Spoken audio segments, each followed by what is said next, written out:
Hey everybody, Rita McGrath here, and I am absolutely delighted to be joined virtually by my friend, my colleague, my co-author, co-worker rather, Stephan Meier, who is, among many other accomplishments, let me make sure I get this right, the James P. Gorman Professor of Business Strategy and the chair of our own management division at Columbia Business School.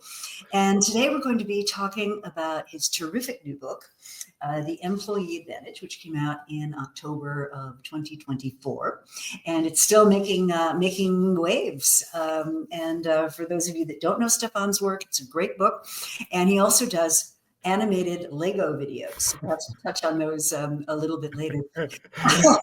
Yeah, thank you so much, Rita, for having me on the show.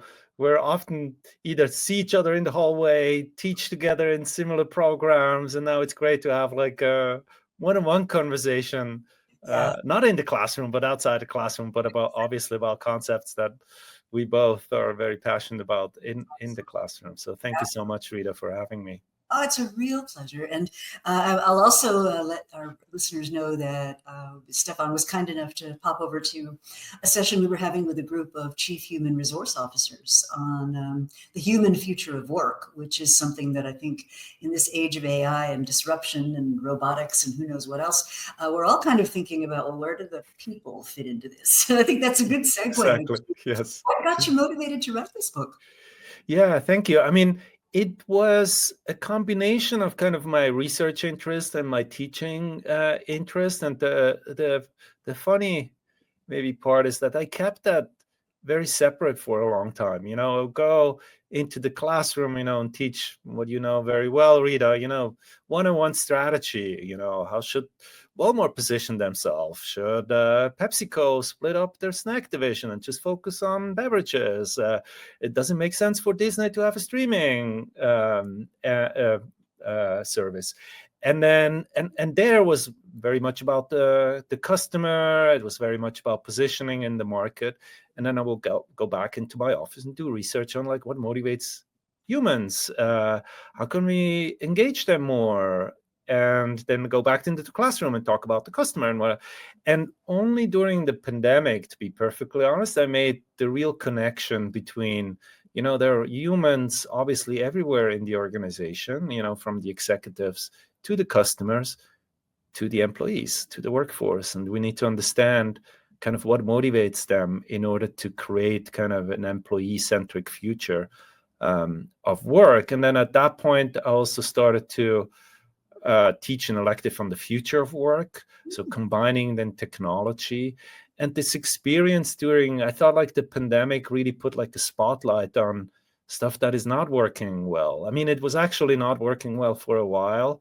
And we then realized during the pandemic, we can and should change how we show up as leaders, how we manage organizations, what is work, and how can we get the best out of our workforce for businesses to thrive. So that's when I then combined kind of the business strategy with the behavioral science, the behavioral economics aspect, and the future of work and the technology piece.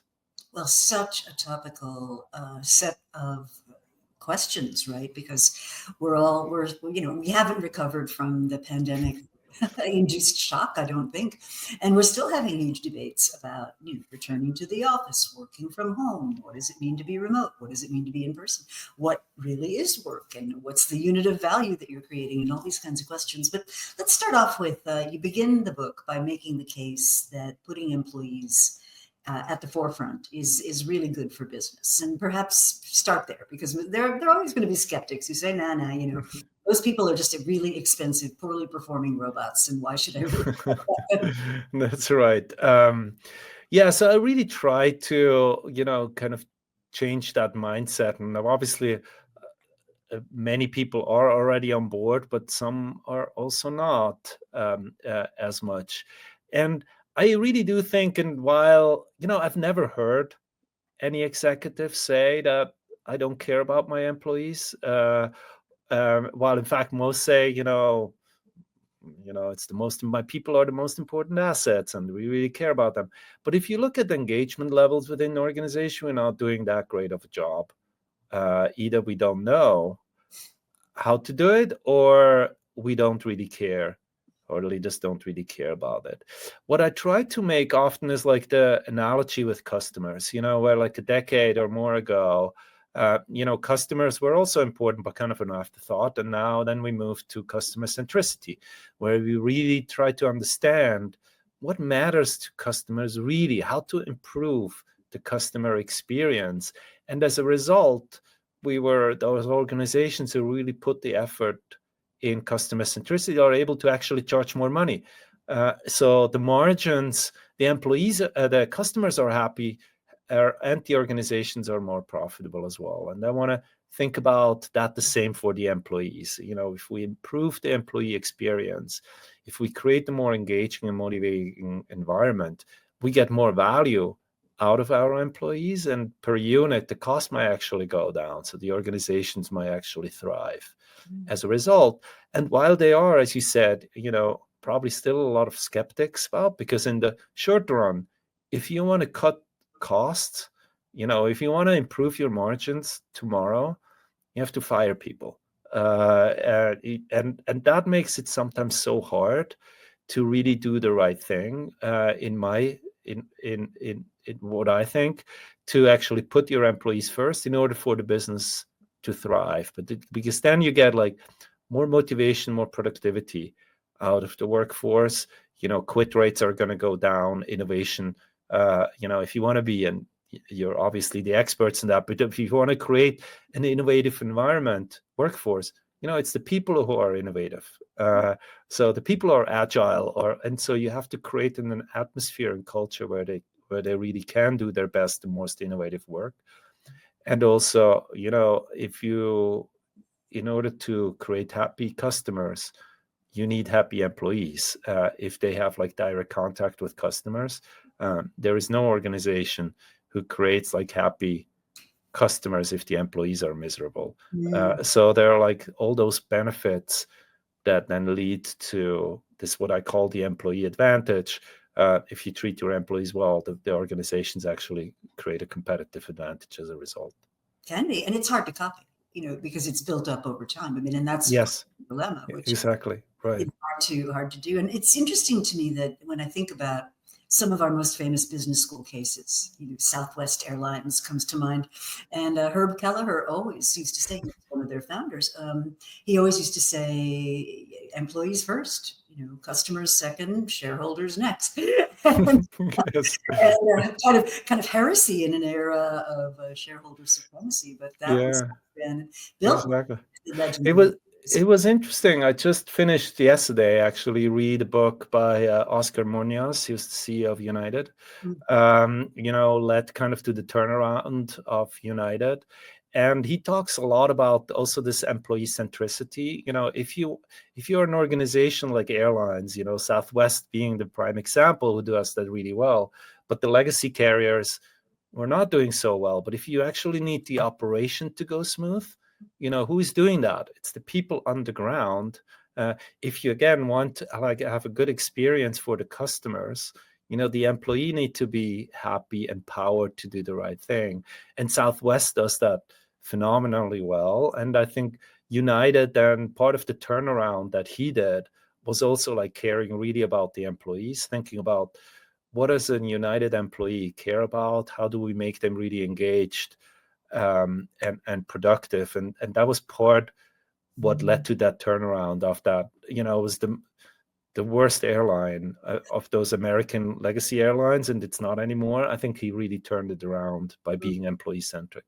Well, and Bastian at Delta's also done a pretty good job. Yeah. Think about it. It's similar in philosophy to really exactly empower people. Yeah. So one of the people I know that we both have in high esteem and hold in common is Zeynep Ton from MIT, who's written 2 terrific books, which the first of which is called The Good Job Strategy, and the second, which is The Case for Good Jobs. I'm a huge fan of her work, and her thesis is similar to yours, I believe, which is that we've got to stop thinking about employees purely as units of cost and start thinking about them as units of revenue, innovation, and growth. And people can't thrive and grow if they are burned out at work, if they're not engaged, if they feel they're not being valued. And I think your book kind of runs through practical ways that people can start to say, let's infuse some of those Yeah, human values in our organizations. I completely agree. I love her books as well. The Good Job Strategy like really hit a really important theme, and like she does really interesting work about that. I think that what my book complements is kind of thinking more about like what actually motivates people at work. She makes a really important point about also paying more for those frontline workers in those industry like retail that she has a lot of expertise in. And I kind of add to that, I think, like what actually motivates people beyond work? How can we make an environment, the work environment, better by thinking about not only the monetary aspects to that? It was interesting. I had a conversation just this week and the end of last week with Pete Stavros. He's at KKR, and he, is a proponent of like ownership, and he has a nonprofit ownership work. The idea, kind of, let's give our employees, frontline employees in particular, stock options in the organization. Make them owners of that. And I think kind of it's a similar theme than what is in Good Job Strategy. But he also saw then in the data that like just giving ownership is not enough.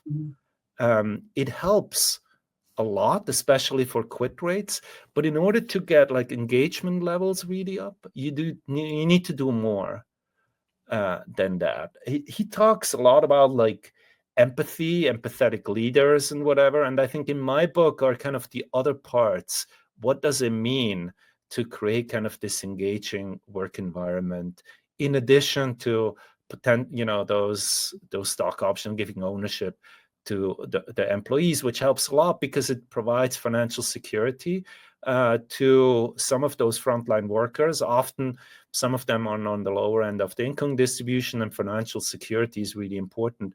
But I think we should talk also a lot about like those non-monetary aspects of work that really create a very engaging and productive work environment where people really thrive.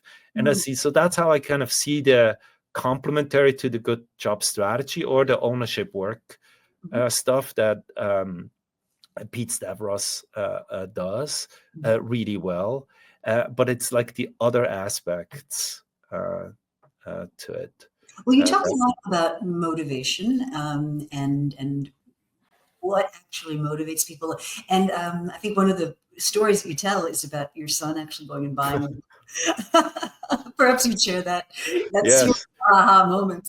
Yes. So, yeah, my son, who is now 14 and a half, but when he was little, and he's a lovely kid, but we struggled so much with him to read 30 minutes. So he had to, if you had kids here in the US, most US schools like require their kid, the students to like read 30 minutes. He had that too. He had a log, he had to come home, he had to read, he had to say he read from page X to page Y.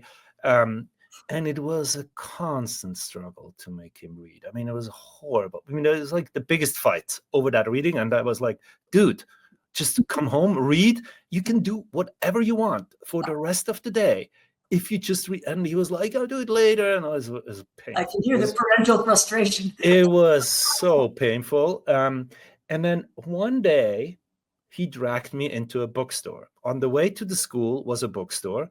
And he dragged me into bookstore and said, like, I want to buy a series of books. And I was like, well, yes, yeah, well, please. And he was like, well, and I'm using my birthday money. I was like, well, fine. So he bought this series of books called Weird School books by Dan Goodman. And it was real books, like real words, not like picture books or like, he was really into soccer, still is. It wasn't also about sports. It was like stories.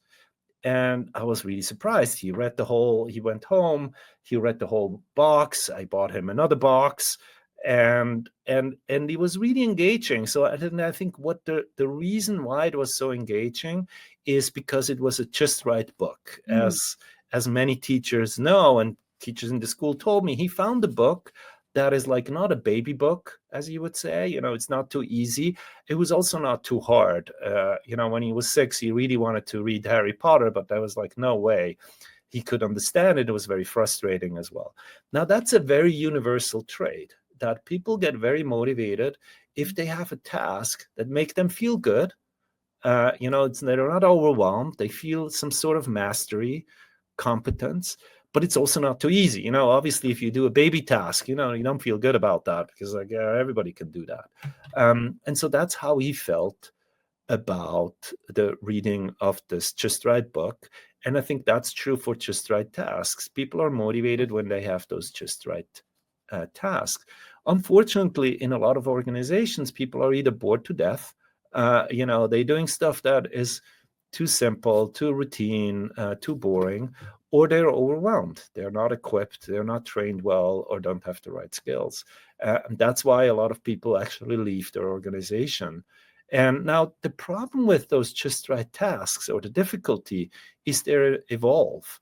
Once my son read all those weird school books, those weird school books became kind of baby books, because they're, relatively simple reading. He actually then moved on to a next series, Spy School, by Stuart Gibbs. So he read all those Spy School books.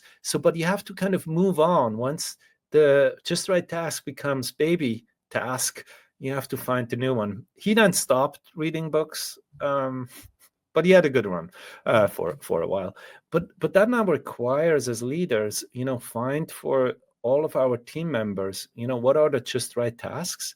Where are they, the employees? Match them to the right tasks, but also constantly update, which now makes it not such a trivial thing to do.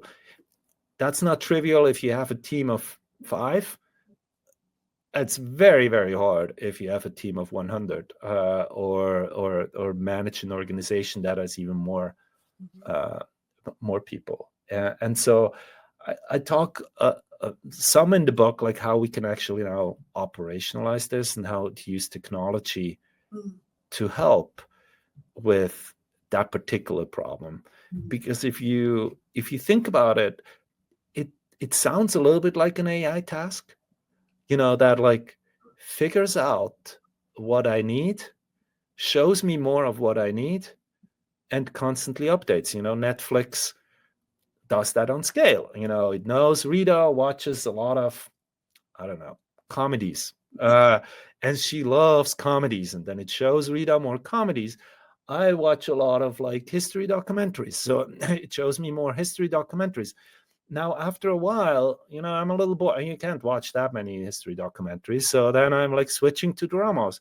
Netflix says, oh, Stephan like now actually likes drama. So let's show him more dramas.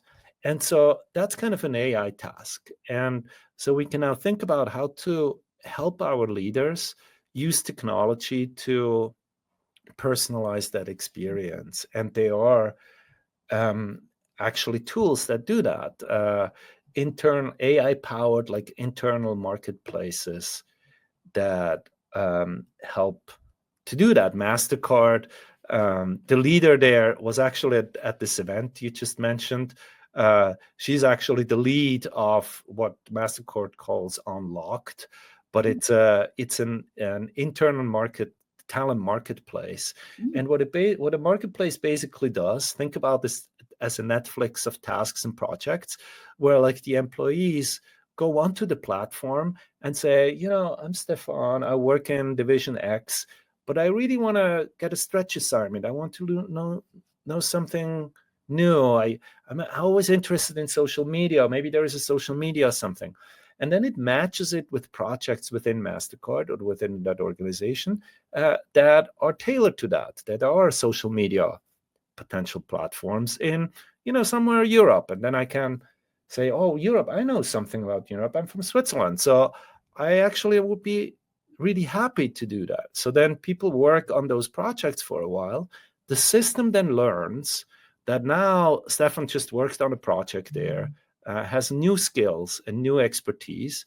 And according to that new profile, then shows me different projects within the organization. And doing so always kind of finds kind of the just right task or just right projects, and constantly learns about what I know now, what I learned, what new skills I acquired in those projects, which is a very different way of organizing than those very static HR databases that we had or still have.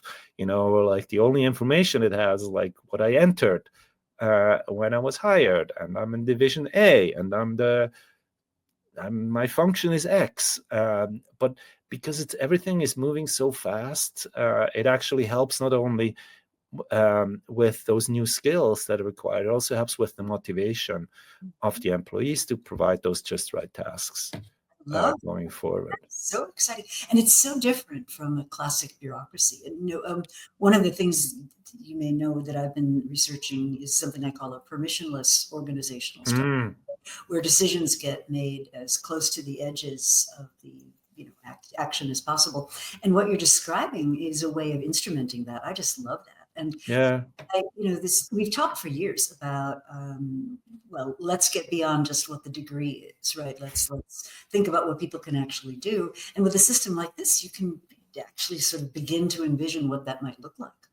Yeah, absolutely. And I love that concept that you just mentioned, Rita, because I do think, and I would like to hear what your thoughts on that is also, in an area where nothing changes, we can do it top down in a hierarchical. You're in your function X, and that's going to stay always function X. I know exactly what skills or whatever degrees I need for function X.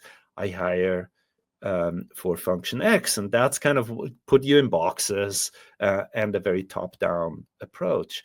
But in an environment where stuff changes so fast, and as you know best, we sometimes not even know what's going to happen, or we try to see, you say, around corners, but it's not so difficult. It's very difficult. Now we probably have to kind of flatten the organization and think very differently about who should have autonomy, how to empower different types in that, not top down, but how to give like more autonomy and empowerment on what is in the fringes or like on other parts of the organization. Is that how you think about it as well? Huh? Yeah, so a couple of reasons I think this is so important is I think we are in the midst of this just massive economic shift from the world of the last century, which was mass production, the automobile, fossil fuel based, and competitive advantages in many, many sectors came from reliably delivering high quality, identical products at scale, right? That was sort of the center of gravity, if you will. And if I go all the way back to, Porter's 5 forces, you had very clearly defined buyers and suppliers and rivals. And the most significant competition was actually in your sector or in your industry. And we're really in the transition from that world, I think, to this much more information-centric, dematerialized in many ways. And things that used to require specialized devices and, actual paper processes and all that thing. Now we're seeing them all converted to, not all, but many converted to digital products and services, which are both intangible, which move much faster, which produce the same outcome for, very much different arrays of inputs.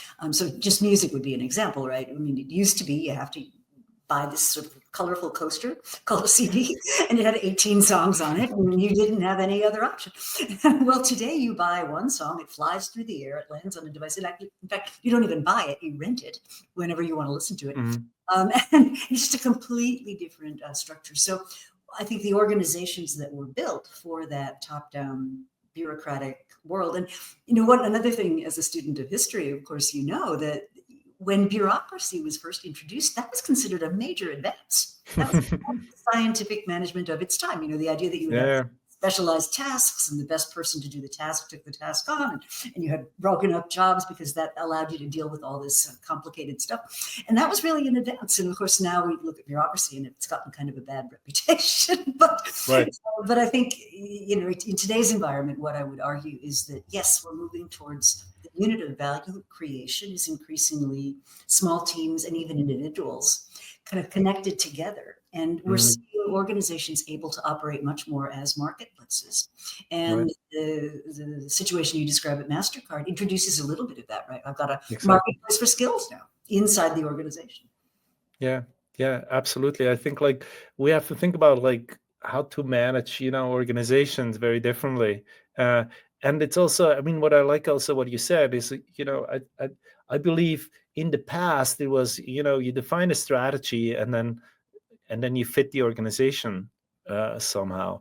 It's almost the organizational piece has to start first. We actually have to start organizations for the strategies of the future. We don't know exactly what's going to happen in the future, but we know for sure that it's going to move very fast, and we don't actually know where it's going, and we need to have organizational structures in place that are adapt for that future. And I think that requires to being less in boxes, less hierarchical, empowering team, or thinking about teams very differently and how we give them autonomy to do their best work and be ready when those changes happen going forward. Exactly, and MasterCard, does exactly that on like those tasks. There is other organizations to do like marketplaces for upskilling, giving more power to their employees to actually find what is the right skill and what is the path to that skill. Like back in the days when like it was this push model on like learning and development, like I know exactly what you need, I tell you what you need, and I tell you exactly how you should get it.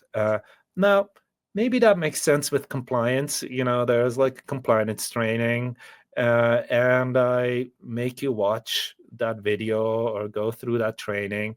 But in a world where we don't really know exactly what skills we need, and we also don't really know what's the best way to get those skills, empowering the employees to actually find their own journey, to get the right skills.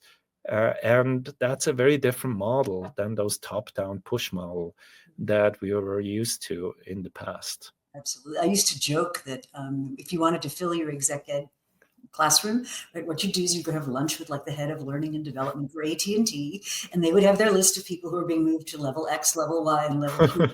And then you would have your list of programs, and by the end of lunch, you had met. You have the perfect match. Some of your spots were full, and that was great. There was more, and that totally doesn't. I mean, if I look at exec ed, even what we're seeing much more is people are self-selecting into the things that they think they need, and the company might or might not support them. And typically, there's a sort of a list of approved providers, but it's devolved much more to the individual's choice. Yeah.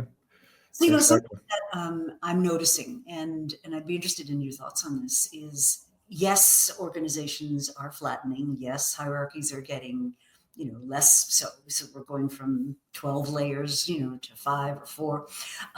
But a lot of people, especially mid-career people, still have this sort of mental model of growing in my profession means up, whatever up is to them. But growing in my profession means some kind of promotion. And I'm seeing a lot of people leaders really struggling with this. Well, what does it mean to grow someone if there's not a hierarchical promotion involved?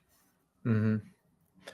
Yeah, that's a really interesting thought and interesting question as well. And it is related to what I sometimes think about, like up and reskilling, where you think about, I have a certain skill or a certain position, and I think that I'm now deepen it. I upskill there, or should I do something completely different, which is the reskilling, having another different position in the organization.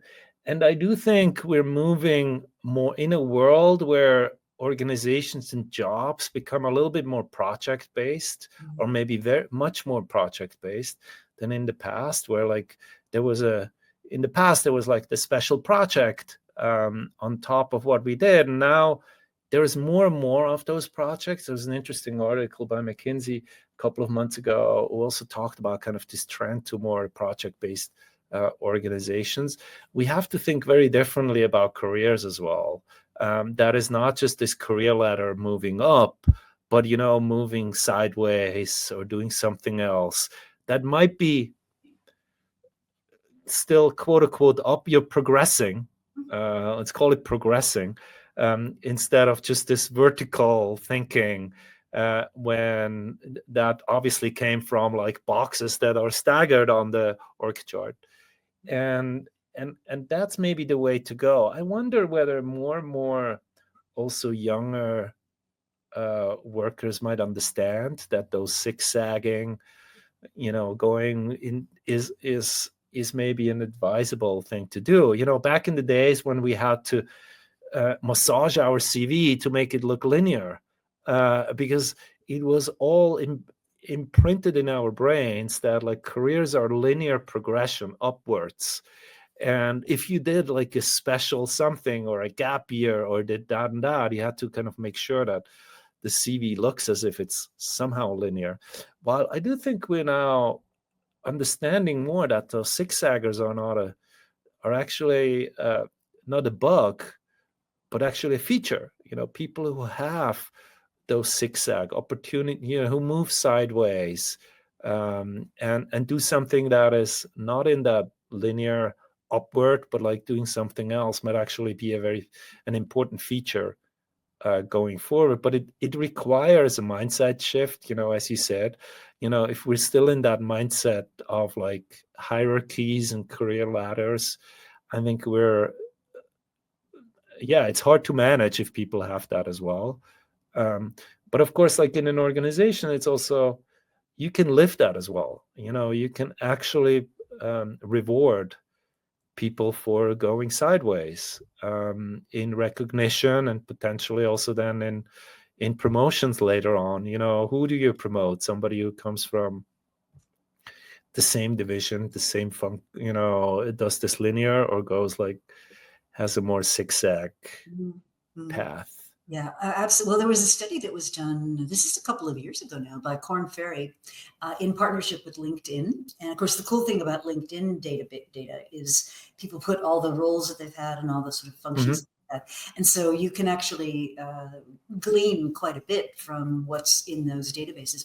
And what they found indeed was that for a sample of professional services firms, that the people who were most likely to ascend to the C-suite in those organizations were the ones that had the zigzag paths.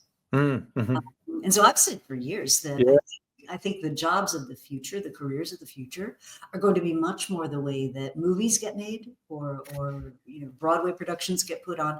And you don't get involved in a movie crew because you're a level 2, section D, region 4. You get involved in a movie because of what you've done before, what value the people funding it and promoting it think you can bring, the network that you have, the reputation that you have. So it's a really different way of thinking about your career, and it's not hierarchy at all. Right. Yeah, couldn't agree more. Interesting. So you talked a lot about the connection, and I love the idea of sort of thinking about the organization connected to strategy, because, as strategists, it's very easy to forget what is a strategy. It's a thing that gets communicated human brain to human brain, and hopefully we can all get enough people moving in the same direction, we can make something happen. But the people are really, really important. And we've talked about the sort of behavioral economics, what behavioral research teaches us about how we make that happen, how we get all the noses pointed in the same direction. And I wondered if you'd comment on that. Mm-hmm. Yeah, I mean, there is like a couple of points that are important there. Like one that is really core to what motivates people, and there's also the closest probably connected to the strategy in general, is kind of the purpose of the organization. What's the why? Why are we here? Why does the company exist? And normally we talk about that in core strategy, as Rita, like how do we differentiate? What value do we add to the organization? And I think that's an important part, which also is very motivating for employees. If they know, what problems are we actually solving? Why are we here? And what is the greater meaning of the organization, the purpose of the organization? How is it linked to what I'm doing on a daily basis? And what I think is becoming more and more important is like, just that you're making money is not, profit maximization is not the way to actually make people engaged. I think it's also not the way, quite honestly, to have a good strategy. I mean, a good strategy is like, how do we differentiate? What problem are we solving? Why are we unique and add value in that industry or in the world in general? And that requires much, and that will, and profits will follow afterwards once we actually create value. And if you make that now tangible to your employees,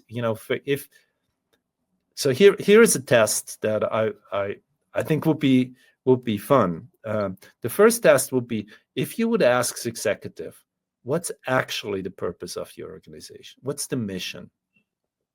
Can they articulate it? Maybe they can say what is printed on the wall in the entry hallway, but can they really say what's the why of the organization? But much more important, if you then ask, every employee, what's the purpose of the organization? And I think there was an article many, many years ago about strategy the same way. If you would ask 100 people in the organization, what's the strategy? And I now just replace strategy with purpose, which is very similar if you think about the value that it's created, what problem you're saving. Can the people actually articulate what the purpose of the organization is? And if they cannot, I think has two problems. One is, it's not clear what the organization is actually doing. And we talk about alignment as well. If you think about strategy alignment, if I don't know what the strategy is, it's very difficult to make decisions in my job. But I think motivationally speaking, it's very frustrating if I don't know, why am I actually here? What am I doing? What's the big problem what's the meaning of what you're doing? But if you actually know, I'm here to solve a really hard problem X, or I'm here to really help people Y, or make it easier for, society, or help others in one way or the other, that not only creates this alignment, but is actually motivationally extremely important for people to understand that they create something bigger than themselves, and something bigger than, like, the tasks we're doing. Some of them are like mundane or like routine or stupid. But if we know those tasks actually create something bigger, that's important. I talk in the book about this famous quote by this janitor in NASA. He said, "I'm not mopping the floor, I'm bringing the man to the moon." And that kind of illustrates that the mission of bringing the man to the moon is kind of a clear mission. It's also a hard problem. When Kennedy said that, NASA was not able.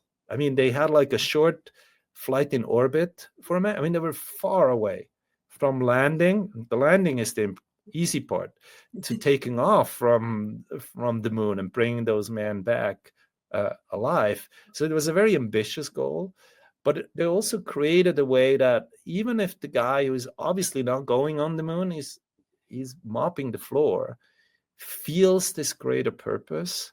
I think that's what every organization should achieve, to get that purpose, that why. And that's now really clearly related to kind of the strategy work that we're doing. But often, to be perfectly honest, when I go into the classroom and talk strategy, it's much more abstract, how we position it in the market, and like, what's the competitive advantage that we're having, and the moat that we can creating, instead of thinking, what's the problem that we're solving here? Why are we uniquely positioned to solve that problem better than others? And that then creates not just the strategy, but also and the value creating strategy, but also the purpose and the meaning for everybody in the organization. Which is hugely related to people being willing to give the extra effort and to Yes. record. So for those of you just joining us, I'm here today with Stephan Meier, who is the author of this terrific book, The Employee Advantage, How Putting Workers First Helps Business Thrive. He's also my colleague at Columbia and chair of our management department. And we've just been talking about how to connect employee motivation to the way that you structure the environment around employees. So let's talk about, AI, just because we have to, right? I mean, everybody's talking about AI. And one of the things that Paul LeBlanc, who is just stepped down as president of Southern New Hampshire University, has been talking about is human-centric systems. And his thesis is that by using AI, we can use people who don't necessarily have, a decade of training behind them to do harder problems.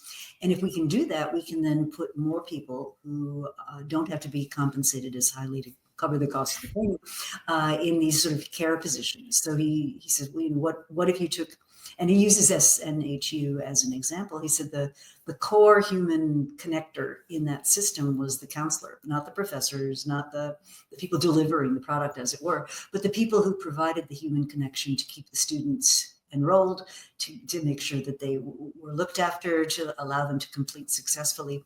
And to me, it kind of connected with your book in the sense of, if we could create that kind of human layer, in the company, where oftentimes we, as I said, we treat people as though they're just badly performing robots, and we don't really see what they uniquely bring to the situation. And I thought that might be an interesting thing to discuss. Does AI have a role to play? And you talked about MasterCard, but I think it maybe does. I think it allows us to have people that aren't quite as expensive,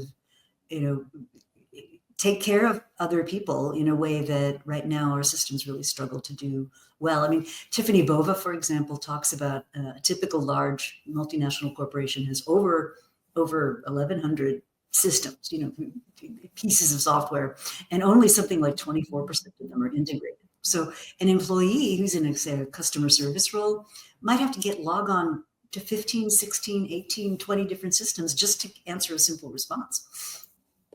Yeah, no, I think that's a very important question. I mean, AI is super important, and like what you're talking about is extremely relevant in general, but also to what I talk about in my book. And I think about it in a very similar way. So when you think about how you can use technology, you can either use it, and AI in particular, to do the same thing more efficiently or to do new things. Now, what do I mean with that? Think about an older technology, ATMs.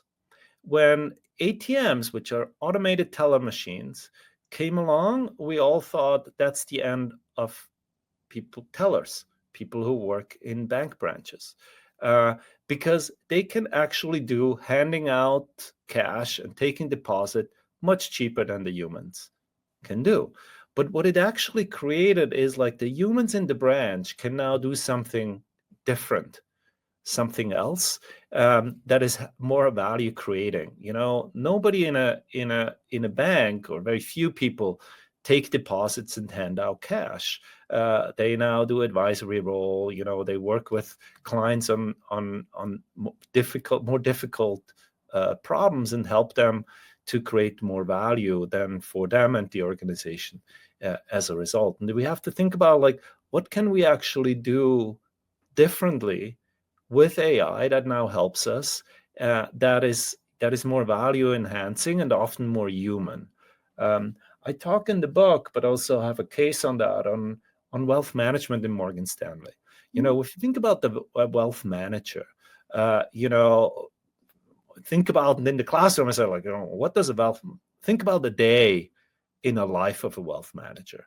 Now, he or she, gets up, has breakfast, takes a shower, hopefully, maybe, and then reads the news. Thinks about, what does the market do? Figures out, like, what's the trends of the market, and thinks, oh, my client Rita, she has a certain profile in risks. She has a certain portfolio. How does the market trends affect her portfolio? Re-optimize kind of your portfolio, makes a suggestion then to you and say, like, look, Rita, I would advise you to get out of this and do more of X. Then they have like lunch with another potential new client. They send out those emails, and now all those tasks.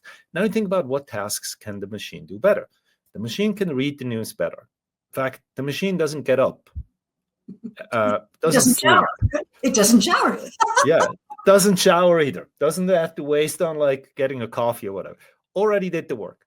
Knows exactly what your portfolio, not only your portfolio, but the portfolio of all the 200 clients that a financial advisor or 100 of that financial advisor potentially has, knows exactly how to tailor, reallocate the portfolio. Cannot do lunch. Not as good as lunch. Cannot do as well like having a conversation, Rita, how are you doing? And then figures out, well, Rita just became a grandmother a year and a half ago. So maybe that's on top of her mind, how to think about, or has parents that are potentially getting older, whatever. And so it can't do that. Now, the question is, let's say 80% of the jobs, the machine can do better. And 20% having lunches, having those conversations, it can't.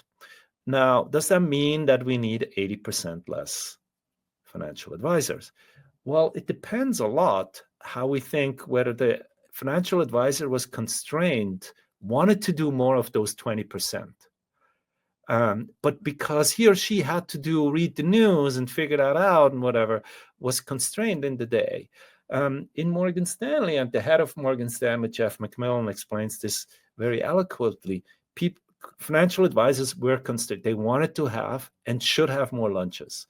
He said he always gives the advice to a financial advisor, if they have 5 more minutes at the day, what they should do is pick up the phone and talk to a client. But they often didn't have time. So what they now use technology in order to actually automate those 80%, let's say, or those tasks that the machine can do better, help the financial advisor to do that quickly in order for them to do more of those human interactions, or what you talked about, like the counseling or whatever, the human aspect that we're not able to do. So that's what I call, like, you augment the human, you free up capacity in order to do something that is more value enhancing going forward. And now you can think about strategic implications. What are you now able to do if you're Morgan Stanley or a wealth manager who has those tools? Maybe you can obviously upsell more, you can talk to more clients, but you could potentially also now start to go to clients that were not the billionaires, they were actually not the core segment, because you can do the same work cheaper and can now expand it to a bigger constituency.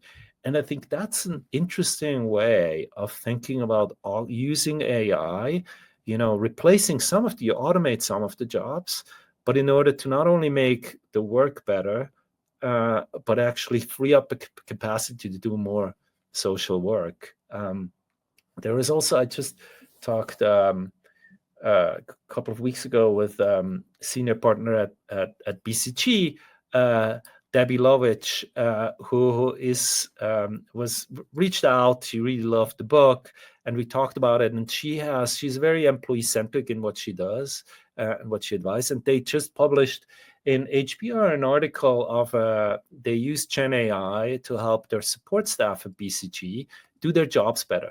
Actually, automate some of the stupid jobs, and help Gen AI did that. And what they find then, that they not only had more purpose in their job, more joy, but they could also now spend more time on the stuff that was really important, which is those human aspects, those human connections that are really important, but we just didn't have enough time to do it because there was this other stuff that we were doing. So I think, like, we can think a lot about, like, how to use technology and AI in particular to enhance those motivators, to free up capacity of stuff that people should not do anyway, and to then focus on what humans actually are good at and should do more of. I love that. What it's making me think of is back in the day, when we had secretaries and we had administrative people, before everybody went on to email and did digital, there was all this work, right? That was basically just keeping the wheels of the organization turning. And I remember my dad had this memo pad and it had check boxes at the top, return to sender, maybe filed, and then we had this fascinating transition when all that work still remained in digital form, but all the assistants and the secretaries and that whole support infrastructure went away. And so now you have middle managers doing all their own virtual filing and emailing and communicating and all that. And so I think one of the things that we didn't really appreciate in the midst of that transition was how much extra kind of overhead work landed on the shoulders of basically frontline supervisors, middle managers, people like that. And so they had a lot less time to do their highest value work, which is coaching their people, training, building teams, that kind of stuff. And what I'm wondering now is maybe AI is going to sort of readjust that so that a lot of that kind of overhead routine work can go away and people at the front lines can once again kind of have the most time to really best support their people. Yeah, I completely agree that we can, if we deploy it in the right way, in terms of like augmenting what the humans do and freeing up those capacities of stuff that we shouldn't do, work can actually become much better. One is like we don't have to do those stupid work. I also would even go like one step further. When thinking about, can it improve kind of social interactions at work as well? And again, think about like what those customer-centric organizations, personalize the messages, personalize kind of the approach to every single individual that are their customers. Can we use AI and Gen AI maybe in particular, to figure out like, how should I communicate to worker X and my team member Y? And there are now organizations who work on kind of those problems, startups who work on those solutions that are, I call them co-leaders, like help us as leaders to do our job better, who then figure out that particular startup creates then for your team kind of profiles of what your team member, psychological profiles of your team members, and then helps you kind of, if you want to then have, John, I have a difficult conversation with John, and kind of it knows John has a certain profile. He reacts to certain things in a certain way. And then I can practice with the tool. How should I communicate with John? How should I interact with John? And that makes it then helps me to be a better leader as a result, which is, being a leader, as we all know, is hard. It's very, very difficult because there's so many things that we have to juggle. And it's really difficult to put the right priorities. And even if we know to have the right priorities, have enough time to actually spend on those priorities. And I think generative AI and AI in particular has the potential to really help us become better leaders as a result. Yeah, I mean, I think one of the interesting things is that AI does two things really well, which humans typically don't. The first is divergent thinking. We tend to think in grooves. And so if you say I'm sure you're familiar with these creativity tasks, you're told, give me as many possible uses for a mop as you can, right? That kind of thing. And what the humans will do is after about 15, 16 examples, we start to struggle for anything that's different. But if you give that same problem to an AI, it's perfectly happy generating 500, 400 of which are complete and total right. But there's a lot more to choose from at that point. And then the other thing is feedback, which is, an AI, there is an actual commercial program right now, which is used to coach salespeople. What this thing does is it actually listens in on salespeople's calls with customers. And after the call, now this isn't used punitively, so it's used for feedback. But after the call, it will say, did you realize you interrupted the customer 4 times? Did you realize the customer was actually asking for the purchase order and you just kept talking? And it's a way of sort of using the machine without having to have an awkward personal conversation to digest fact-based things and give people feedback. So I think there's an interesting potential for rapid learning and improving performance that humans really don't do very well. I mean, we know people generally are pretty poor at giving constructive feedback. Most people, unless they've had a lot of training, are not very good coaches. And so Yes. maybe we can teach the machines to do some of that. Yeah, absolutely. I love that idea. And I sometimes think about, if you have an amazing coach, a human coach, maybe that human coach is going to be better. Now, can everybody have one of those amazing coaches? Absolutely not. So an AI coach might be not so good than the best human coach, but it's definitely better than no coach. And it's also, it might actually be that we know that as well, interacting with machines, sometimes it's easier to take the feedback as well, because it's like an objective.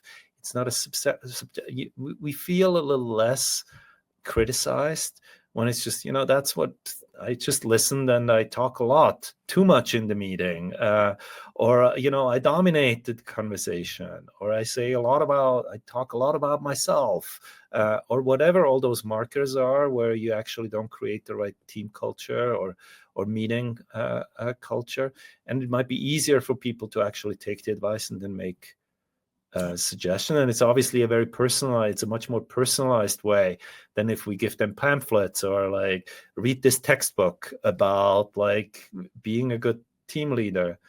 And I think it has a lot of potential, what you say, to have like those personal AI coaches. Yeah, I mean, one of the things that I've been wondering is if you think about a sports team, right?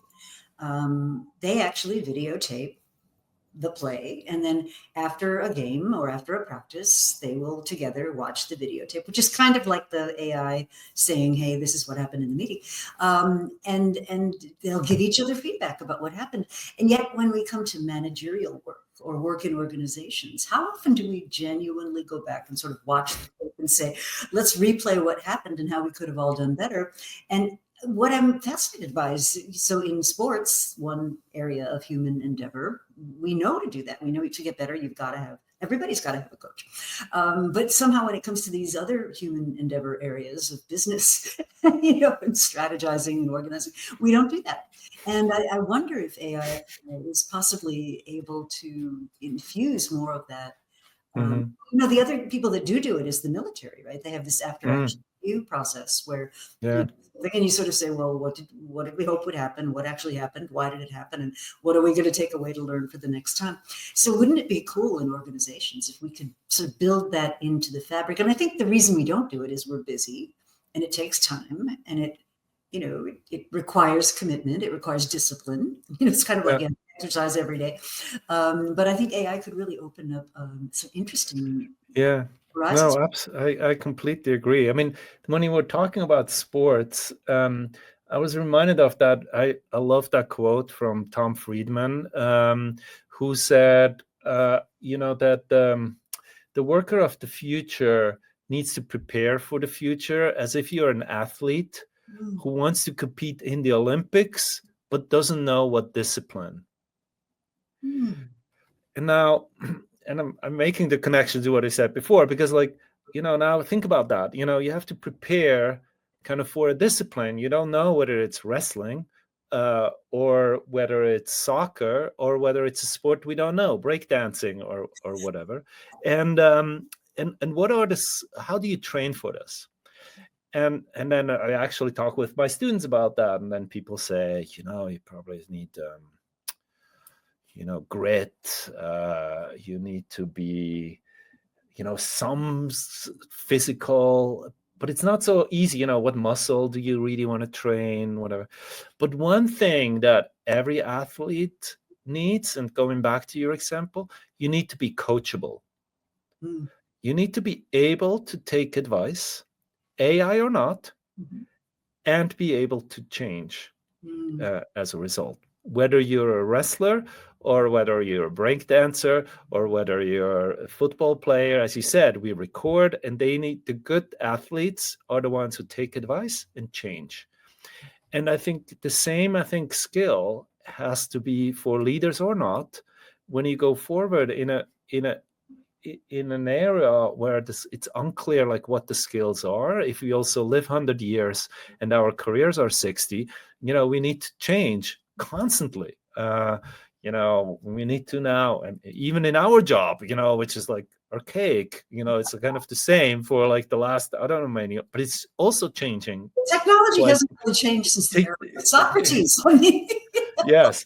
And so we need to be able, one, to get the coach. And I think AI can help a lot with that. But we also need to have the right mindset to actually take the advice and then change. If the AI or not tells me, I talk too much, or like I come across as very narcissistic, or I come across as whatever, I need to take that and be able to change going forward. So I think it needs both the advice piece and then also like that people are actually able to adapt and learn, reflect, and then take the right actions to improve. That's inspiring. So I am here with, and my time is nearly up, with Stephan Meier, author of this book, The Employee Advantage, How Putting Workers First Helps Business Thrive. So I'd like to kind of wrap up with two thoughts. One is, what are you hoping that the book will help people to accomplish? And then how do people learn more that are intrigued by that? Yeah, thanks. So, I mean, what my big dream, and it's now also kind of my resolution for 2025, is first of all having more conversations like those that I just had, actually talking to leaders and thinking about like, what does that mean? How can we use technology in a way to do that and be more employee-centric and human-centric? But the book also tries to give like a real good starting point, like a roadmap for leaders to actually implement it. I mean, it has has research, has stories, but it hopefully also has like the first steps, the roadmap. What can we now do on a daily basis to move the needle? Well, and you forward. got some great examples. So you got DHL, Bertsorg, which is becoming very well known. Eli Lilly, I didn't know the Lilly story. That was very interesting. Yeah, so I try to there are obviously leaders who do that really well, and examples that do this really well, and hopefully inspire others to follow suit. And then hopefully I hear from them as well, kind of what they learn. If they want to engage more, I have my webpage, stephanmeier.com, has a lot of the ideas that my research, but also what I'm thinking about beyond kind of the book and my research. I have a monthly newsletter, and there I also, as an added benefit, I have Lego movies. I make like stop motion Lego movies that are related to work. That should kind of be a fun way of a very accessible way of thinking about work. And I think it's important that we take ourselves not that seriously all the time, and also realize that work should also be fun and should have a fun aspect to it. And so in this newsletter every month I release a new of those videos and then talk about concepts that are related to the video, but also to like a human-centric future of work. Oh, and I can say the videos really are fun, and you can find them on TikTok, right? Yes, I also have TikTok versions of those, right? Absolutely. Well, Stephan, it has been such a pleasure to chat with you. Love the book. It's very accessible. It's really well written with lots and lots of great examples, and some nice personal stories too. Yeah. Thank you so much, Rita, first for having me here, and that means a lot that you like the book. So thank you so much. Oh, I'm so glad you were able to make the time. Thank you. Thanks.